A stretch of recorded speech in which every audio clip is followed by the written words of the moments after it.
بسم اللہ الرحمن الرحیم۔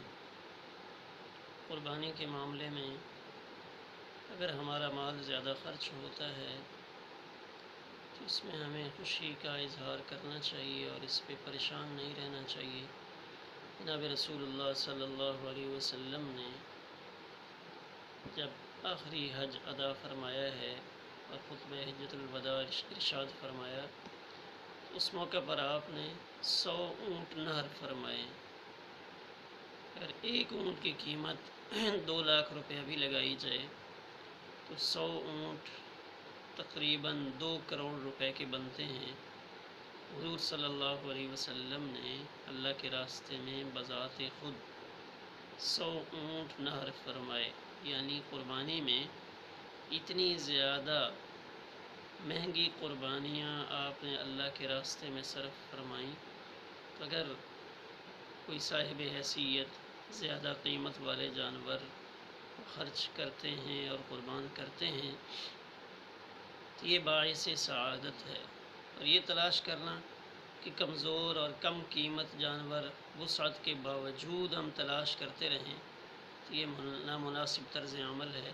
حضور صلی اللہ علیہ وسلم کی 100 اونٹوں کا قربان کرنا یہ ہمارے سامنے رہنا چاہیے، اور پھر ان 100 اونٹوں میں سے 63 اونٹ جناب رسول اللہ صلی اللہ علیہ وسلم نے خود اپنے دست اقدس سے نہر فرمائے، اور بقیہ 37 اونٹ آپ نے حضرت علی کرم اللہ وجہہ کے حوالے فرمائے، جنہوں نے وہ اونٹ نہر کیے۔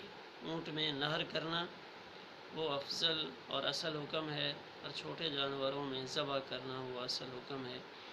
تو اونٹ میں نہر ہی اصل ہے، لیکن اگر کوئی اس کو ذبح کر لے تو کراہت کے ساتھ جائز ہے کہ اونٹ کو نہر کرنے کا طریقہ یہ ہوتا ہے کہ اونٹ کھڑا رہتا ہے، اس کی ایک ٹانگ فولڈ کر کے باندھ دیتے ہیں، اور اس کی گردن کے نیچے اگلی ٹانگوں کے درمیان ایک گڑھا سا ہوتا ہے، وہاں پہ چھری یا خنجر ڈالا جاتا ہے، اور اس سے اس کی رگیں کٹ جاتی ہیں، کھڑے کھڑے اس کا خون بہہ جاتا ہے، جس سے یہ اونٹ نہر ہو جاتا ہے۔ اس کے بعد مزید اس کے گردن پہ چھری پھیرنے کی ضرورت نہیں ہوتی۔